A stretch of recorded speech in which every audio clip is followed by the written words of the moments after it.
Hello. അപ്പോൾ ഇന്ന് നമുക്ക് കുറച്ച് നെയ്വള്ളി ഇല കിട്ടിയിട്ടുണ്ട് കേട്ടോ. അപ്പം ഒട്ടുമിക്ക പേർക്കും അറിയായിരിക്കും അല്ലേ, നെയ്വള്ളിയുടെ ഔഷധ ഗുണങ്ങളെ പറ്റിയൊക്കെ അറിയായിരിക്കും അല്ലേ. അപ്പോൾ അതെങ്ങനെ കുറുക്കുന്നതെന്നൊന്ന് നോക്കിയാലോ. നെയ്വള്ളിയുടെ ഇല നല്ലതായിട്ട് നമ്മൾ കഴുകി വൃത്തിയാക്കി എടുത്തിട്ടുണ്ട്. ഇനി ഇതിൻ്റെ തണ്ട് ഇതുപോലെ നിറുത്ത് മാറ്റി വെക്കണം കേട്ടോ. ഇതിൻ്റെ തണ്ടും ഇലയും ഒന്നും നമ്മൾ വേസ്റ്റ് ആക്കുന്നില്ലേ. ഇനി കുറച്ച് കരിപ്പെട്ടി, ശർക്കര ഇതിനകത്ത് ഉപയോഗിക്കാൻ പാടില്ല കേട്ടോ. കരിപ്പെട്ടി തന്നെ യൂസ് ചെയ്യണം. അത് നമ്മളൊരു 1/2 കിലോ എടുത്തിട്ടുണ്ട് കേട്ടോ. അതൊന്ന് പാനി കാച്ചി എടുക്കണം. ഇനി നമ്മൾ ആ മാറ്റി വെച്ചിരിക്കുന്ന തണ്ട് എല്ലാം കൂടി ഇട്ട് ഇത്തിരി വെള്ളവും കൂടി ഒഴിച്ച് നമ്മൾ നന്നായിട്ടൊന്ന് അരച്ചിട്ട് അതൊന്ന് അരിച്ച് മാറ്റി വെക്കണം കേട്ടോ. അപ്പോൾ ഇല നമ്മൾ സെപ്പറേറ്റ് ഇട്ട് വേണം അരയ്ക്കാൻ, അല്ലെങ്കിൽ കുറുക്കുണ്ടാക്കി കഴിയുന്ന സമയത്ത് അത് സോഫ്റ്റായി കിട്ടാൻ പാടാണ് കേട്ടോ. പിന്നെ നാരും കടിക്കും. ഇനി ഒരു ജാറിലേക്ക് നമ്മൾ ഈ മാറ്റി വെച്ചിരുന്ന ഇലയും കുതിർത്ത് വെച്ച ഒരു പിടി പച്ചരിയും 2 പാലിൻ്റെ പകുതിയും കൂടി ചേർത്ത് നല്ല ലൂസായിട്ടൊന്ന് അരച്ചെടുക്കണം കേട്ടോ. ഇനി ഒരു അടി കട്ടിയുള്ള ഉരുളിയിലേക്ക് നമ്മൾ പാനി കാച്ചി വെച്ചിരിക്കുന്ന കരിപ്പെട്ടി കൂടി ഒഴിച്ചു കൊടുക്കാം.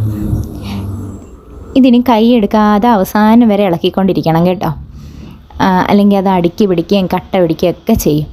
അപ്പം ഈ നമ്മുടെ കരിപ്പോട്ടി ഇങ്ങനെ തിളച്ച് വരുമ്പോഴത്തേക്കും നമ്മൾ അരച്ച് വെച്ചിരിക്കുന്ന ഇല കൂടി ഇതിനകത്തോട്ട് ചേർത്ത് കൊടുക്കാം. അപ്പോൾ ഇതെല്ലാം ചെയ്യുമ്പോഴെല്ലാം നമ്മൾ ഇളക്കി കൊടുത്തുകൊണ്ടേ ഇരിക്കണം കേട്ടോ.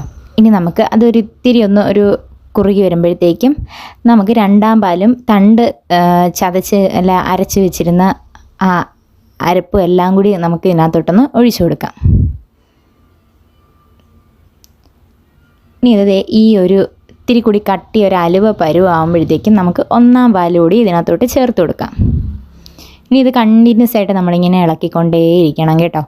ഇനി കുറേശ്ശെ നമ്മുടെ ഉരുളിയിലൊക്കെ ഒട്ടിപ്പിടിക്കുന്നൊരു പരുവാകുമ്പോൾ തൊട്ട് കുറേശ്ശെ നമുക്ക് ഇതിനകത്തോട്ട് നെയ്യും കൂടി ചേർത്ത് കൊടുക്കാം.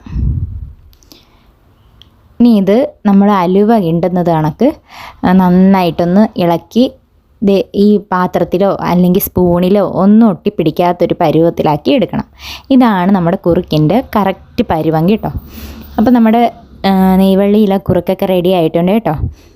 അപ്പോൾ ഈ ഇല അമ്മൂമ്മമാർക്കൊക്കെ കിട്ടിക്കഴിഞ്ഞാൽ അവർ എത്ര മെനക്കേടാണെങ്കിലും അവരത് തീർച്ചയായിട്ടും കുറുകെ കഴിക്കാനേ പറയത്തുള്ളൂ. കാരണം അതിന് അത്രത്തോളം ഔഷധ ഗുണമുള്ളതാണ് കേട്ടോ. അച്ചാമ്മയ്ക്കാണെങ്കിൽ ഇതുണ്ടാക്കാനൊരു പ്രത്യേക ചിട്ടയുണ്ട് കേട്ടോ. രാത്രി കാലങ്ങളിൽ മാത്രമാണ് അച്ചാമ്മ ഇത് കുറുക്കാറ്. കാരണം കൊതിയൊന്നും പെടാതിരിക്കാനാണേ. പിന്നെ രാത്രി മാത്രമാണ് ഞങ്ങൾക്ക് എല്ലാവർക്കും ഈ കുറുക്ക് കഴിക്കാൻ തരാറ്. ഇത് കഴിച്ച് കഴിഞ്ഞ് വെള്ളം കുടിക്കാനും സമ്മതിക്കാറില്ല. ഇനി ഒരു സ്റ്റീൽ പാത്രത്തിലേക്ക് നമുക്ക് ഈ കുറുക്കൊന്ന് നിരത്തി കൊടുക്കാം കേട്ടോ. എന്നിട്ട് ഒരു ഭംഗിക്ക് വേണ്ടിയിട്ട് ഇവിടെ ഒരു ഇത്തിരി വെളുത്ത എള്ളും കൂടി നമ്മളൊന്ന് വിതറി കൊടുക്കുന്നത് കേട്ടോ. നിങ്ങൾക്ക് ഇഷ്ടമുണ്ടെങ്കിൽ മാത്രം ചേർത്താൽ മതി. അപ്പം നമ്മുടെ നെയ്വള്ളി ഇല കുറുക്ക് റെഡി ആയിട്ടുണ്ട് കേട്ടോ. അപ്പോൾ ഇവിടെ നമുക്ക് അച്ചൂട്ടന് ഇത് ഒരുപാട് ഇഷ്ടമാണ് കേട്ടോ, ഈ ഒരു കുറുക്കൊക്കെ. അതുകൊണ്ട് ഇടയ്ക്കിടയ്ക്ക് നെയ്വള്ളി കിട്ടുമ്പോഴെല്ലാം അച്ചാമ്മ ഇത് ചെയ്യാറുണ്ട്. അങ്ങനെ ചെയ്തൊരു സമയത്ത് എടുത്ത വീഡിയോ ആണ് കേട്ടോ.